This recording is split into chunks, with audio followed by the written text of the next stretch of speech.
আচ্ছা, আসসালামু আলাইকুম। দেখো আজকে আমাদের দ্বিতীয় ক্লাস হবে মূল বই অনুযায়ী।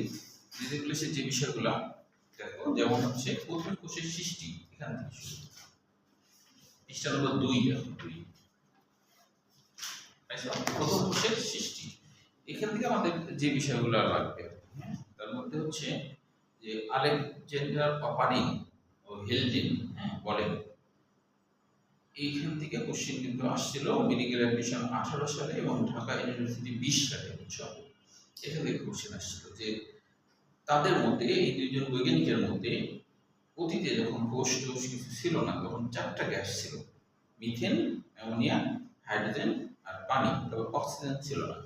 তো এই 4টা গ্যাস মনে রাখবা, এই সূত্রের মাধ্যমে মনে রাখতে হবে। সেটা হলো মিয়া হাফাও, এবং তো হাফাই গেছে, তাই তাকে বলা হচ্ছে মিয়া হাফাও। এই যে মিথেন হলো মিথেন,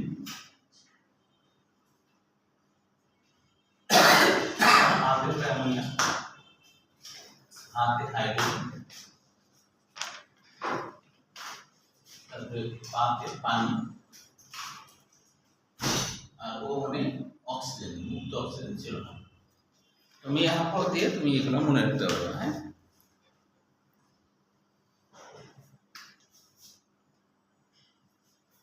আচ্ছা, এরপরে দেখো আর কি লাগবে এখান থেকে লাগবে হচ্ছে যে আর অন্য কিছুই লাগবে না, তবে এখানে একটা কথা মনে রাখবে, সেটা হলো যে ধারণা করা হয় যে অতীতে প্রথমে আরএনএ তৈরি হয়, অর্থাৎ প্রথমে যখন হচ্ছে কোনো কিছু ছিল না, তখন প্রথমে এই সব কিছু মিলে প্রথমে তৈরি হয় হলো আরএনএ। পরবর্তীতে ধারণা করা হয় এটা প্রোটিনে পরিণত হয়, এরকম আর কি ধারণা। তো এগুলো অবশ্য পরীক্ষা আসে না, এটা এমনি জাস্ট রিডিং করে নেবে, তারই হবে, হ্যাঁ।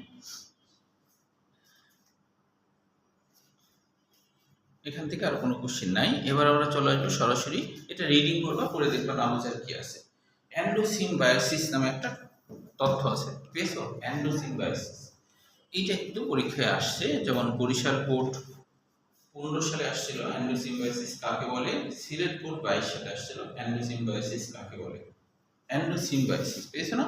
আচ্ছা, এটা তাহলে করতে হবে। তো জিনিসটাকে একটু দেখো, এন্ডোসিম্বায়োসিস এন্ডোসিম্বায়োসিস এন্ডোসিম্বায়োসিস বায়োসিস, এন্ডোসিম্বায়োসিস।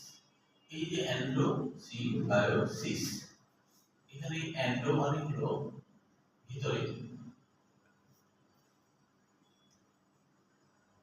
আর সিন মানে সিন, সিন মানে সিন থেকে সিন হয়েছে না, সিন কিন্তু একসাথে এন্ডোসিম্বায়োসিস বলা হয়। সিন মানে একই সাথে,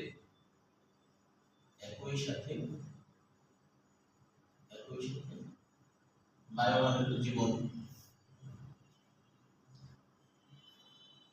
আর সিস বা ওসিস মানে প্রক্রিয়া বা পদ্ধতি। যদি নোট করো, আমি বলি বিষয়টা কি আসলে।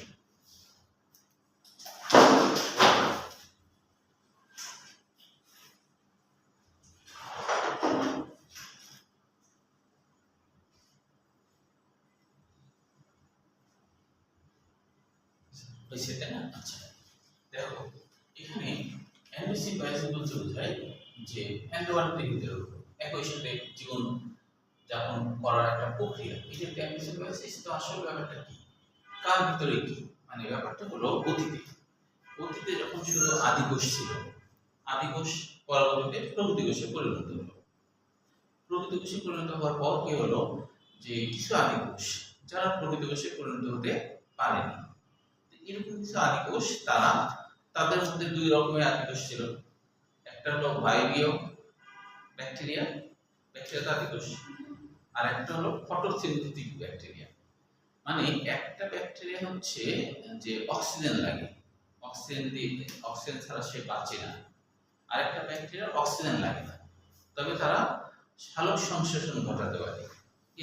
এরকম 2 ধরনের ব্যাকটেরিয়া, তারা মানে যারা আদিকোষী, তারা প্রকৃতি কোষকে বললো যে ভাই প্রকৃতি কোষ, বৈজ্ঞানিকদের ধারণা, প্রকৃত কোষ আমরা তো নিজেদেরকে ডেভেলপ করতে পারিনি, তুমি তো অনেক ডেভেলপ করছো, তো আমাদের এই পৃথিবীতে টিকে থাকতে খুব সমস্যা। তুমি কি আমাদেরকে তোমার শরীরের মধ্যে তোমার কোষের ভিতরে আশ্রয় দিবে, মানে ভিতরে থাকতে দিবে? এটা যখন বললো তখন হচ্ছে যে আদি কোষের এই বলাতে কিছু কিছু প্রকৃত কোষ তখন ওই যে ব্যাকটেরিয়া, আদি কোষ ব্যাকটেরিয়া, ওই ব্যাকটেরিয়াগুলোকে আশ্রয় দেয়। ওই ব্যাকটেরিয়া যখন আশ্রয় দিল তখন আশ্রয় দেওয়ার পর তারা একসাথে জীবনযাপন করতে শুরু করে দিল। এই অবস্থাটাকে বলা হচ্ছে এন্ডোসিম্বায়োসিস। আমি আরেকবার বলি, হ্যাঁ, যে কিছু আদিকোষ, দুই রকমের আদিকোষ। এক ধরনের আদিকোষ হচ্ছে যে বায়বীয় ব্যাকটেরিয়া, হ্যাঁ, যারা হলো যে অক্সিজেন না থাকলে বাঁচে না, তাদেরকে বলা হয় বায়বীয় ব্যাকটেরিয়া। হ্যাঁ, এটাকে বলে অ্যারোবিক ব্যাকটেরিয়া, ইংরেজিতে বলে অ্যারোবিক ব্যাকটেরিয়া। হ্যাঁ, আরেকটা ব্যাকটেরিয়া হলো অ্যানঅ্যারোবিক, মানে যারা অবায়বীয় ব্যাকটেরিয়া, যারা ফটোসিনথেটিক ব্যাকটেরিয়া, মানে যারা সালোক সংশ্লেষণ করাতে পারে, ওই যে বাতাস থাক বা না থাক এতে তাদের কোনো যায় আসে না, এরকম। এই দুই ধরনের ব্যাকটেরিয়া প্রকৃত কোষকে বললো যে আমরা খুব বিপদে আছি, তোমরা তো অনেক উন্নত করছো, নিজেদেরকে সুন্দর করে সাজিয়েছো, তো এর মধ্যে আমাদেরকে একটু আশ্রয় দাও। তখন প্রকৃত কোষ আশ্রয় দেয়, তবে একটা শর্ত ছিল। শর্তটা কি? যে যে বায়বীয় ব্যাকটেরিয়া সে যখন ঢুকতে চায় তখন প্রকৃত কোষ বলে যে তুমি যে আমার মধ্যে ঢুকবা, তা আমার মধ্যে ঢুকলে আমার কি লাভ হবে, তুমি তো আশ্রয় পাবা, আমার কি লাভ? তখন বায়বীয় ব্যাকটেরিয়া বলে আমি যদি আপনার মধ্যে ঢুকতে পারি তাহলে আমি আপনাকে টাকা পয়সা ইনকাম করে দেবো। টাকা পয়সা ইনকাম মানে এটিপি তৈরি করে দেবে। তখন প্রকৃত কোষ বললো তাহলে ভালো, ঠিক আছে, তাহলে তুমি ঢুকো। এখন আরেক ব্যাকটেরিয়া টাকা পয়সা ইনকাম করতে পারে না, হ্যাঁ, তো অ্যানারোবিক, অবায়বীয়, কিন্তু তারা সালোক সংশ্লেষণ ঘটাইতে পারে, শর্করা তৈরি করতে পারে। তো তারা বললো যে আমরাও ঢুকবো। তখন বলছে ওরা ঢুকছে, ওরা টাকা পয়সা ইনকাম করে দিবে আমাকে, কিন্তু তুমি যে ঢুকবা তুমি কি দিবা? তো বলছে, সে বললো আমি যদি আপনার মধ্যে ঢুকি তাহলে আপনাকে আমি খাবার দাবার তৈরি করে দেবো, রান্না বান্না করে দেবো, মানে শর্করা তৈরি করে দেবো। তখন বললো তাকে ভালো, ঠিক আছে, তুমিও। তো এইভাবে দেখা গেল কিছু আদিকোষ প্রকৃত কোষের মধ্যে ঢুকে যে স্থায়ীভাবে জীবনযাপন করতে শুরু করলো। তাহলে অ্যান্ডো কেন? ওই যে আদিকোষ একটা কোষের ভিতরে ঢুকেছে, তাই অ্যান্ডো। এখন সিন মানে কি একই সাথে জীবনযাপন করছে না, জীবনযাপন করার যে প্রক্রিয়া সেটা হলো এন্ডোসিম্বায়োসিস। তাহলে এখন ব্যাপারটা হলো কি যে দুই রকমের ব্যাকটেরিয়া, মনে করি এটা একটা প্রকৃত কোষ, বললাম উদ্ভিদ কোষ, উদ্ভিদ প্রকৃত কোষ। তাহলে এর মধ্যে কি হয়েছে? দুই ধরনের ব্যাকটেরিয়া। একটা ব্যাকটেরিয়া বায়বীয় ব্যাকটেরিয়া, এগুলো বায়বীয় ব্যাকটেরিয়া। এই বায়বীয় ব্যাকটেরিয়া, তো এই বায়বীয় ব্যাকটেরিয়াকে অ্যারোবিক ব্যাকটেরিয়া বলে। এটা অন্য বই কিন্তু নাম আছে, নামটা তোমরা একটু নোট করো যে অ্যারোবিক ব্যাকটেরিয়া কি সেটা হলো pseudomonas. Aerobic bacteria, aerobic bacteria pseudomonas. অন্য বই আছে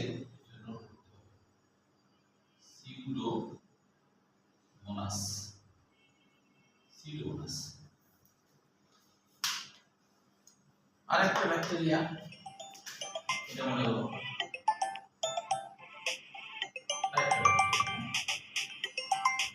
এই ব্যাকটেরিয়া হলো ফটোসিনথেটিক ব্যাকটেরিয়া, তাই না? এই ব্যাকটেরিয়া হলো ফটোসিনথেটিক ব্যাকটেরিয়া। ফটোসিনথেটিক ব্যাকটেরিয়া, তাহলে এই ব্যাকটেরিয়াগুলো এর নাম অ্যানঅ্যারোবিক। এর নাম কি? অ্যানঅ্যারোবিক।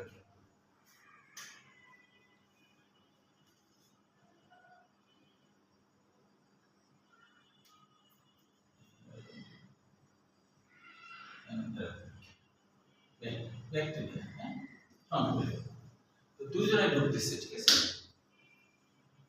এখন প্রথমে ধরো এই ঢুকছে, এই ব্যাকটেরিয়া ঢুকলো, ঢুকার পরে কি কিছু পরিবর্তন হয়, কারণ কি নতুন একটা পরিবেশে গেলে কিছু পরিবর্তন হবে, তাই না? তো নতুন পরিবেশে যে এর মধ্যে কিছু পরিবর্তন হবে। কি পরিবর্তন? এই করে কি এর ভিতরে পুষ্টি সংগ্রহ করে এর ভিতরে কোনো ভাঁজ তৈরি করে, হ্যাঁ ভাঁজ তৈরি করে এটাই হয়ে যায় কি মাইটোকন্ড্রিয়া, এটা হয়ে যায় মাইটোকন্ড্রিয়া। এখনো যেটা আমরা জানি মাইটোকন্ড্রিয়া আছে প্রকৃত কোষের মধ্যে। আচ্ছা, এও যখন ঢুকে এও ঢুকে নিজেকে পরিবর্তন করে, এই ঢুকে নিজেকে এও পরিবর্তন করে। কি পরিবর্তন? এটার মতোই কিন্তু ভিতরে ভাঁজ হয়, ভাঁজ তৈরি করে, ভিতরে ভাঁজ তৈরি করে, আরো পুষ্টি সংগ্রহ করে আরো নিজেকে ডেভেলপ করে। এই করে কি ভাঁজগুলো খুলে ফেলে দেয়, খুলে ফেললে তখন ধরো হ্যাঁ প্লাস্টিক হয়ে যাবে, এটা খুলে ফেলে দিলে তারপরে নিজেকে আরেকটু ডেভেলপ করে, সেই ডেভেলপটা কি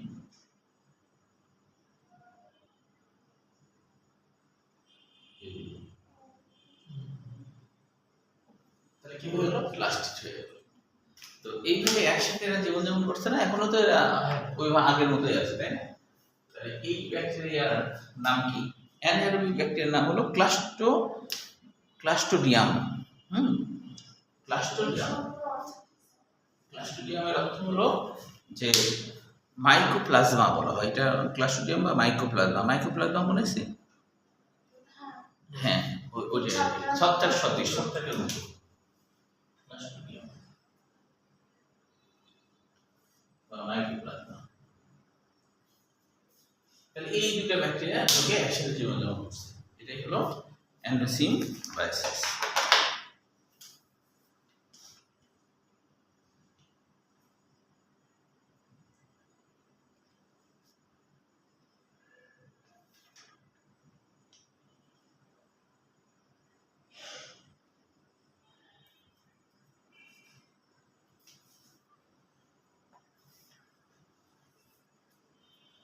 এখন বলতে পারো যে প্রাণী কোষ কিন্তু সে স্বার্থপর ছিল, সে হচ্ছে শুধু টাকাই চিনলো, খাবার দাবার রান্না করে দেবে ওইটা গ্রহণ করেনি। তাহলে প্রাণী কোষ গ্রহণ করেনি বলে প্রাণীদের নিজের খাবার নিজে তৈরি করতে হয়। প্রাণী কোষে কি আছে প্লাস্টিক নাই, তো প্রাণী কোষটা গ্রহণ করেনি। উদ্ভিদ কোষ বেশি উদার, সেটা ঠিক আছে, হ্যাঁ, কিন্তু কি প্রাণী কোষ কি করলো? ওটা গ্রহণ করলো না করার কারণে আজকে প্রাণী কোষে নাই। আসলে না গ্রহণ করার কারণ এইটা আমি যেটা বললাম, এটা তো বৈজ্ঞানিকদের ধারণা, এটা কোনো মানে ওরকম কোনো বাস্তব প্রমাণ নাই। হ্যাঁ, তো তবে বৈজ্ঞানিকদের ধারণা যে এটা পরিবেশগত কারণে হয়তো আমাদের প্রাণী কোষগুলো যেখানে ছিল সেই পরিবেশে হয়তো বা ওইসব ব্যাকটেরিয়া ছিল না। হ্যাঁ, আবার কারো কারো মতে আশ্রয় চাইনি, সরাসরি প্রকৃত কোষ এইসব আদিকোষকে খেয়ে ফেলেছে। অনুমতি চায়নি, সরাসরি খেয়ে ফেলছে। খেয়ে ফেলার পর ওরা ওদেরকে হজম করতে পারেনি, উল্টা ওরা নিজেদেরকে ডেভেলপ করে ওখানকার পুষ্টিকে বাঁচে গেছে এবং উভয় উপকার করছে। এটাই হলো এন্ডোসিম্বায়োসিস। এটা নিয়ে কোনো কোশ্চেন আছে কিনা বলো? তাহলে এন্ডোসিম্বায়োসিস কথাটা অন্য হয়ে আছে, মার্গুলিস এর ব্যাখ্যা দেন। মার্গুলিস, বিজ্ঞানী মার্গুলিস, হ্যাঁ মার্গুলিস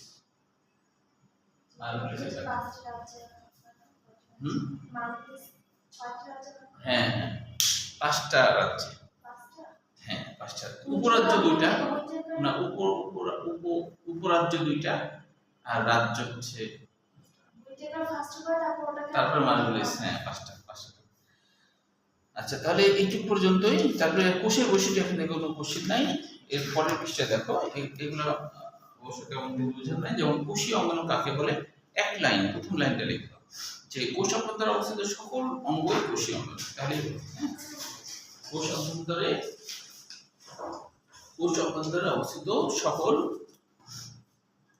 অঙ্গই হলো কোষীয় অঙ্গাণু, এটি লিখে দিই হলো। হ্যাঁ, আচ্ছা, এরপরে দেখো কোষ তত্ত্ব। এখান থেকে কোশ্চেন আসে, ও তার আগে উপরের লাইনে আছে একটা যে রবার্ট হুক কোষবিদ্যার জনক, এটা তো আগে আমরা জেনেছি, তাই না? আধুনিক কোষবিদ্যার জনক কে? এটা আসছিল কাল পি সোয়ানসন, মনে রাখলে হবে, জগন্নাথ ইউনিভার্সিটি, ঢাকা ইউনিভার্সিটি 23 সালে। আধুনিক কোষবিদ্যার জনক এটা আসছিল জগন্নাথ ইউনিভার্সিটি, ঢাকা ইউনিভার্সিটি। এটা হলো পাউনি তাইছো? হ্যাঁ,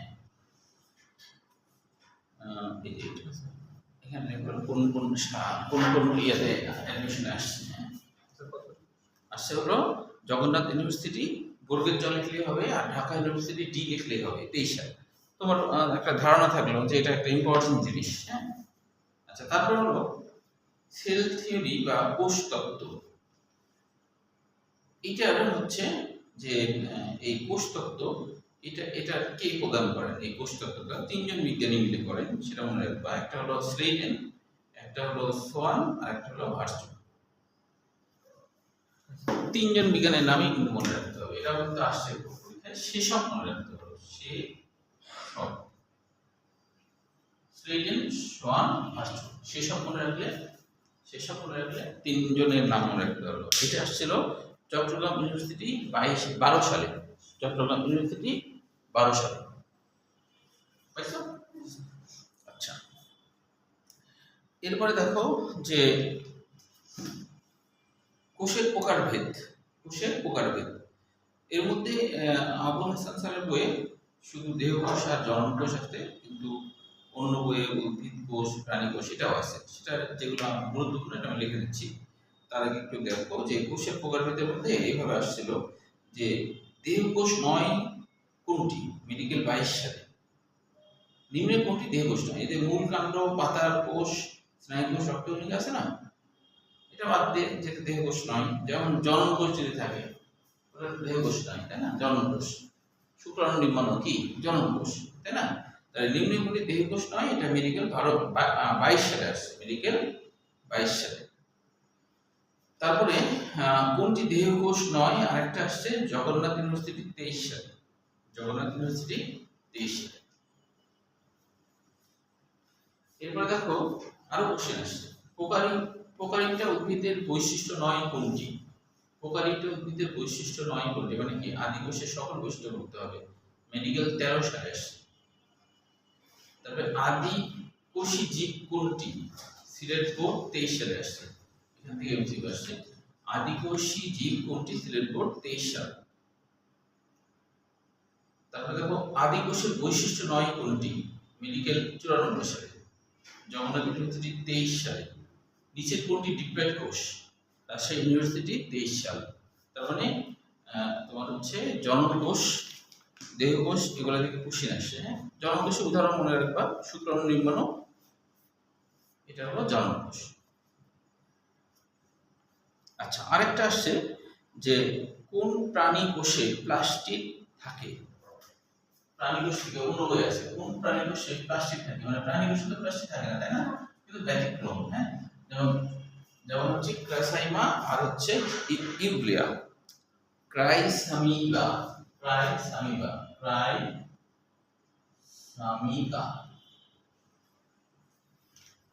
আর ইউগ্লিয়া, এটা হলো এককোষী একটা প্রাণী কোষ।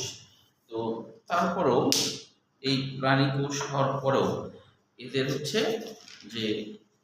হচ্ছে প্লাস্টিক আছে, কিন্তু এরকম তো হওয়ার কথা না, তাই না? তারপরেও এদের প্লাস্টিক আছে, অর্থাৎ হলো প্রাণী কোষে তো থাকে না, এটাই আমরা জানি, তাই না? প্রাণী কোষে থাকে না, কিন্তু এটা ব্যতিক্রমের মধ্যে পড়ে, হ্যাঁ। যে ক্রাইসামিবা এর বাংলা অর্থ সোনালী বর্ণের জীব, দেখতে সোনালী আর কি। আর হ্যাঁ, ক্রাইসামিবা মানে সোনালী বর্ণের জীব দেখতে। আর ইউগ্লিয়া মানে প্রকৃত বা সুন্দর, আর গ্লিন মানে চোখের মনির মতো দেখতে। গ্লিন মানে হলো চোখের মনি, দেখতে চোখের মনির মতো লাগে, এই জন্য এরকম নাম হচ্ছে ইউগ্লিয়া, প্রাণী কোষ এটা, হ্যাঁ। তাহলে এই দুইটা অতিরিক্ত অন্য বইয়ে আছে, এটা মনে রাখতে হবে, হ্যাঁ। আচ্ছা, তারপরে দেখো আদি কোষ ও প্রকৃতি কোষের মধ্যে পার্থক্য। এই পার্থক্য থেকেও কিন্তু কোশ্চেন আছে, হ্যাঁ। আদি কোষ ও প্রকৃতি কোষের মধ্যে পার্থক্য। তাহলে আদি কোষ ও প্রকৃতি কোষের মধ্যে পার্থক্য সৃজনশীল হিসেবেও কিন্তু পরীক্ষায় আসে, সৃজনশীল হিসেবে। তো এই পার্থক্যটা পড়তে হবে বোর্ড পরীক্ষার জন্য। এখান থেকে মেডিকেল অ্যাডমিশনে অনেক কোশ্চেন আসছে, হ্যাঁ। যেমন ধরো এখানে হচ্ছে ডেন্টালে 23 সালে আসছে পার্থক্য থেকে, মেডিকেলে তাস সালে আসছে, মেডিকেলে 94 সালে আসছে, চট্টগ্রাম ইউনিভার্সিটি 24 সালে, জাহাঙ্গীরনগরে, ঢাকা ইউনিভার্সিটি 23 সালে অনেক কোশ্চেন এই পাঠ্যক্রমের মধ্যে থেকে আসছে। আচ্ছা, এই পাঠ্যক্রমের মধ্যে যেগুলো বুঝবো না সেগুলো আমি আলোচনা করি। হ্যাঁ, যেমন দেখো, যেখান থেকে সমস্যা হতে পারে 6 নম্বর থেকে সমস্যা হতে পারে 6। আচ্ছা, রাইবোজোমটা আরেকবার দেখে নাও। এই দেখো রাইবোজোম, দেখছো রাইবোজোম 36 আছে না, তারপরে ব্র্যাকেটের মধ্যে কি 50 30। আলাদাভাবে কি দুটা যোগ করলে তো 80 হয়ে যায়, কিন্তু কেন কম হয়ে যাচ্ছে? ওই যে ভিতরে ঢুকে যায়, তাই বুঝলি, ভিতরে ঢুকে যায়, কারণ গঠনটাই ওরকম ভাবে করা যে যখন একীভূত হবে, যেমন আমার হাত এইভাবে রাখলে যত আয়তন দখল করবে, আমি যদি এইভাবে রাখি আয়তন কমে যাবে না? হ্যাঁ, তো দুটো যখন একসাথে একীভূত হয় তখন আয়তন কমে যায়, এই জন্যই 36। এই দেখো রাইবোজোম দেখছো 80 আসছে না, 60 40। আচ্ছা, সাইটোস্কেলেটন কি? সাইটো মানে তো কোষ, স্কেলেটন মানে কঙ্কাল, কোষীয় কঙ্কাল। কোষীয় কঙ্কালটা কি? যে কোষের যে বিভিন্ন অঙ্গাণু আছে না, এই অঙ্গাণুগুলোকে ধরে রাখার জন্য প্রোটিন নির্মিত কিছু সুতা থাকে। এই সুতাগুলা কোষীয় অঙ্গাণুগুলোকে কি করে ধরে রাখে? কোষীয় অঙ্গাণুগুলোকে ধরে রাখে। এটাকে বলা হয় কোষীয় অঙ্গাণু। কারণ এটা আদি কোষে থাকবে না, আদি কোষে তো অত কোষীয় অঙ্গাণু নাই, প্রকৃত কোষে অনেক কোষীয় অঙ্গাণু। ওগুলোকে ধরে রাখার জন্য প্রোটিন নির্মিত সুতা আছে, ওই সুতাগুলোকে কি বলা হয়? সাইটোস্কেলেটন। বুঝছো? বা কোষীয় কঙ্কাল। এটা একটা বুঝবে না। তাছাড়া আরএনএ পলিমারেজ এনজাইম, এটা অবশ্য এই অধ্যায়ের শেষের দিকে আছে। তো আরএনএ পলিমারেজ নামকরণটা কেন হলো অনুমান করে বলতে পারবো? পলিমারেজ নাম, হ্যাঁ, আর মারেজ মানে কি হবে তাহলে? কি হবে বলো তো?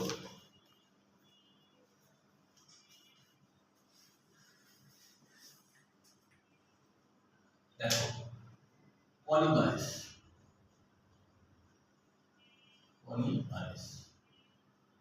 আসলে এখানে পলিমার যোগ এস, হ্যাঁ, পলিমার যোগ এস।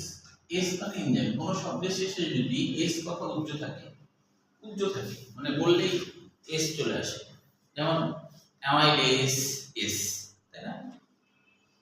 ঠিক আছে, তাহলে প্রোটিএস এস, এস আছে শেষে যদি এস কথা উজ্জ থাকে তাহলে ওটা এনজাইম। তার মানে কি বোঝাচ্ছে? এটা একটা এনজাইম, এই এনজাইম কি করতে পারে? অসংখ্য পলিমার তৈরি করতে পারে। অসংখ্য পলিমার কোনগুলা? যেমন ধরো আমরা জানি অ্যাডিনিন, হাইড্রোজেন, থাইমিন আছে না, এ টি সি জি আছে না, এই জিনিসগুলো মনে করো একটা অণু, এই জিনিসগুলো অনেক তৈরি করতে পারে, তখন এটা বলা হয় পলিমারেজ। যারা এই অণুগুলো অনেক তৈরি করতে পারে তাদেরকে বলা হয় পলিমারেজ। যে এনজাইমগুলো অনেক তারাই হলো পলিমারেজ। তো আদি কোষে অত দরকার নাই, এক প্রকার হলেই হবে। প্রকৃতি কোষে অনেক কোষীয় অঙ্গাণু বেশি লাগে, তাই এটা কিন্তু পারে। এবার দেখো অপেরণ। অপেরণ জিনিসটা কি? অপেরণ কথাটা আসছে ল্যাটিন শব্দ অপারারি থেকে। ল্যাটিন শব্দ অপারারি, অপারারি থেকে ল্যাটিন শব্দ এটা, যার বাংলা অর্থ যে জিনের উচ্চ কাজ করে। এর বাংলা অর্থ যে জিনের উচ্চ কাজ করে, যে জিনের উচ্চ কাজ করে, যে জিনের উচ্চ কাজ করে তাকে অপেরণ বলে।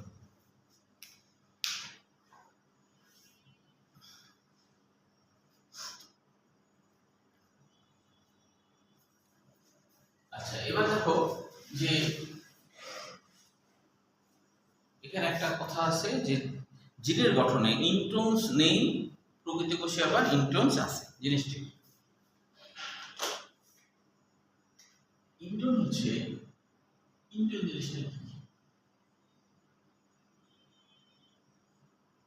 ইন্ট্রন বোঝার আগে জিন সম্পর্কে আগে একটু জেনে নাও। যে আমরা তো জানি যে জিনের এক একটা খণ্ডাংশ যারা প্রোটিন তৈরিতে ভূমিকা রাখবে তাদেরকে জিন বলা হবে। তো প্রোটিন তৈরি করতে গেলে ডিএনএ জিন কি করে? একটা কর্মচারী তৈরি করে, ওই কর্মচারীর নাম হলো মেসেঞ্জার আরএনএ। মেসেঞ্জার আরএনএ মানে যে আরএনএ এর মধ্যে মেসেজ দেয় যে আমার এই ধরনের প্রোটিন লাগবে, বুঝছো? সেটা হলো মেসেঞ্জার আরএনএ। তাহলে ধরো এটা একটা জিন, এটা থেকে জিন, এই একটা মেসেঞ্জার আরএনএ তৈরি করবে। এই মেসেঞ্জার আরএনএর মধ্যে অসংখ্য সংকেত আছে, সংকেত বা কোডন বলা হয়, সংকেত বা কোডন। এখন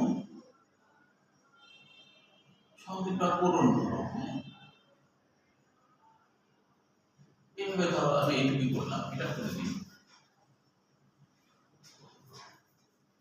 এখন বলা হচ্ছে যে প্রতি তিনটা অক্ষর এক একটা অ্যামাইনো অ্যাসিড তৈরির সংকেত বহন করে। প্রতি তিনটা অণু, যেমন ধরো AUG, এটা একটা, এই জিনিসটাকে আমি কি বলবো, এটা বলবো একটা কোডন বা সংকেত, এটাকে বলবো একটা কোডন বা সংকেত। এই জিনিসটা এই অর্থে শেষে বিস্তারিত আছে, এটাকে কি বলবো, একটা কোডন বা সংকেত। কোডন বা সংকেত বলতে যেমন ধরো বাংলাতে যে মনে করো তিনটা অক্ষর হলে একটা শব্দ হবে, একটা অক্ষর দিয়ে শব্দ সাধারণত খুব কম হয়, তাই না? কলম ধরো, তাহলে এখানে তিনটা অক্ষর, তাই না? তিনটা অক্ষর একসাথে হয়ে একটা শব্দ হবে। তো এখানে অ্যামাইনো অ্যাসিড তৈরি করতে গেলে এই জিন যে জিনিসটা তৈরি করছে তার মধ্যে প্রতি তিনটা অক্ষর এক একটা সংকেত বহন করে। কি সংকেত বহন করে? এরা বিভিন্ন ধরনের অ্যামাইনো অ্যাসিড তৈরির সংকেত বহন করে, বিভিন্ন ধরনের অ্যামাইনো অ্যাসিড তৈরির সংকেত বহন করে। এই জিনিসটা যদি রাইবোজোমে যায়, রাইবোজোম তো আমরা বুঝবে এই তিনটা অক্ষরের জন্য কি অ্যামাইনো অ্যাসিড দিতে হবে, ও সেটা দেবে। বুঝলে না বলো?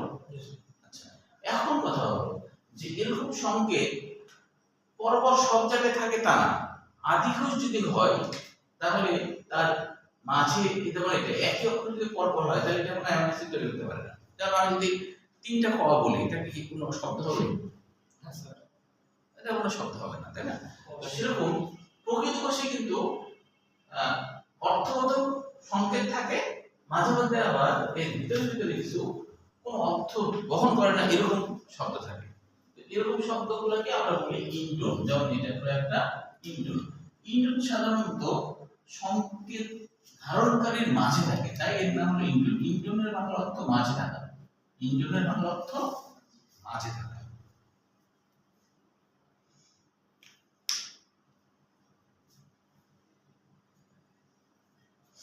আচ্ছা, এরপরে দেখো আরেকটা শব্দ সম্পর্কে, সেটা হলো যে কোষ বিভাজন। এটা তোমরা আগে জানো না, কোষ বিভাজন অ্যামাইটোসিস। মনে আছে কিনা অ্যামাইটোসিসের বাংলা অর্থ? অ্যামাইটোসিস হচ্ছে অ্যামাইনো না, আর যেটি মাইটোসিস করে। হ্যাঁ, আর মাইটোসিসের বাংলা অর্থ কি বলছো? সুতা তৈরি। হ্যাঁ, সুতা তৈরি পদ্ধতি, তাই না? যেখানে সুতা তৈরি হবে না সেটাই অ্যামাইটোসিস, এটা জানো। এখন শ্বসনটাও জানো যে আদিকোষে অবাধ শ্বসন হয়। আদিকোষে কেন অবাধ শ্বসন হয় বলো তো? ক্ষয়ের জন্য যদি কোষ হয়, আদিকোষে অবাধ শ্বসন হয়। কেন আদিকোষে অবাধ শ্বসন হয়? তাহলে কি উত্তর দেবা? হ্যাঁ, আদিকোষে কেন অক্সিজেনের প্রয়োজন হয় না?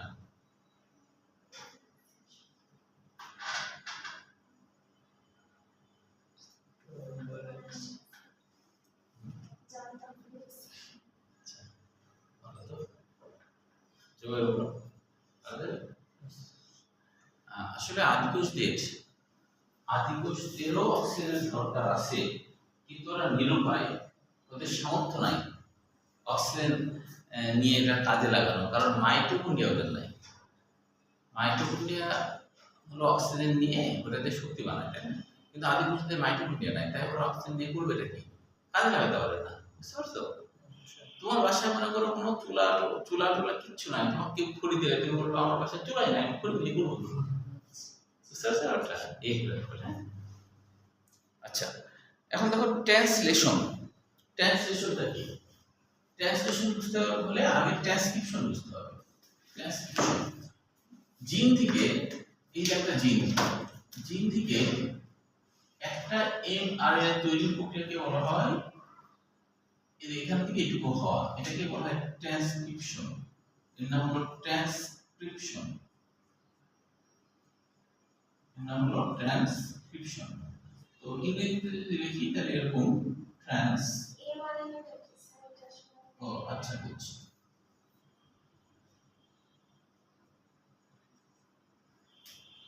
এম মানে হলো মেসেঞ্জার, এম মানে মেসেঞ্জার।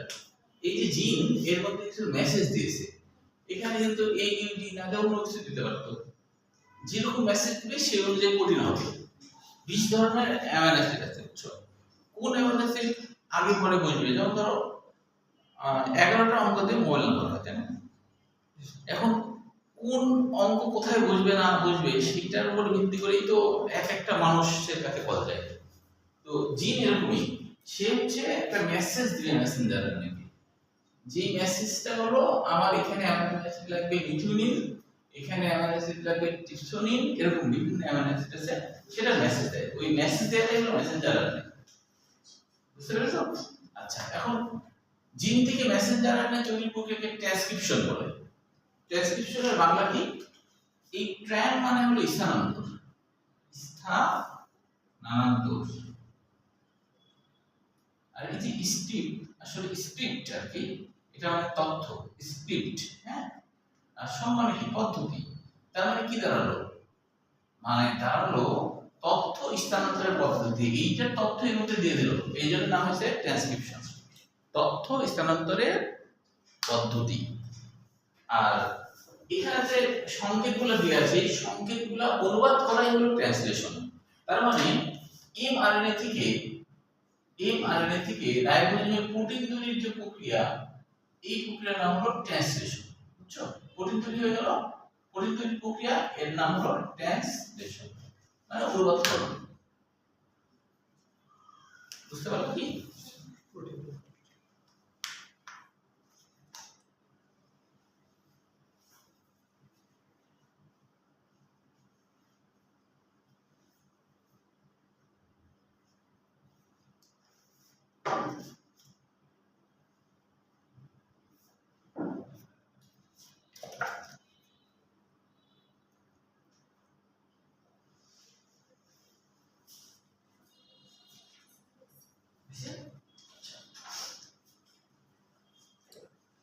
তাহলে হচ্ছে আর তো নাই, বাকিগুলো বুঝতে পারবা। যেমন ইন্ট্রন্স নেই আদি কোষে, এটা আসছিল ঢাকা ইউনিভার্সিটি 23 সালে। আর জিনের গঠন নিয়ে আসছিল যশোর বোর্ড 22 সালে। এটা আসলে জিন কি, জিন কাকে বলে, এটা আসছিল যশোর বোর্ড 22 সালে। জিন কাকে বলে? তাহলে সহজ ভাষায় লিখতে পারো, ডিএনএর যে খন্ডাংশ প্রোটিন তৈরিতে ভূমিকা রাখে তাকে বলে জিন, অথবা যদি বলো ডিএনএর যে খন্ডাংশ এমআরএনএ তৈরি করে তাকে বলা হয় জিন। তাও দুটোই হবে, ঠিক আছে, যেটা খুশি। আচ্ছা, এবার দেখো এখানে কিছু এমসিকিউ টাইপের কোশ্চেন আছে। যেমন হলো যে এখানে উদ্ভিদ কোষ, প্রাণী কোষ, এগুলো রিডিং করবা জাস্ট, এখান থেকে যদি কোশ্চেন হয় না। তারপরে স্টেম সেল, স্টেম সেল নামকরণ কেন হয়েছে? স্টেম মানে কাণ্ড, কাণ্ড যেমন সেখান থেকে বিভিন্ন শাখা প্রশাখা তৈরি হয়। তো আমাদের যে ভ্রূণ আছে, অর্থাৎ হলো ভ্রূণের বাংলা অর্থ আসলে বেড়ে ওঠা, হ্যাঁ, ভ্রূণের বাংলা অর্থ হলো বেড়ে ওঠা। অর্থাৎ একটা জাইগোট, জাইগোট হলো মনে করো 2n, এখান থেকে একটা 3 কোষের স্তর তৈরি হয়। এই 3 কোষের স্তর থেকেই কিন্তু বেড়ে ওঠে একটা জীব বা একটা প্রাণী, ঠিক আছে, 3টা কোষের স্তর। তো এই স্তরগুলোকে বলা হয় স্টেম সেল। কেন? কারণ এদের কাণ্ডের মতো ক্ষমতা আছে। কাণ্ড যেমন শাখা প্রশাখা করে বিস্তৃত হয়, সেরকম এদের সক্ষমতা আছে। যেমন বাইরের স্তর, এ হলো ত্বক তৈরি করে, এর নাম অ্যাক্টোডার্ম।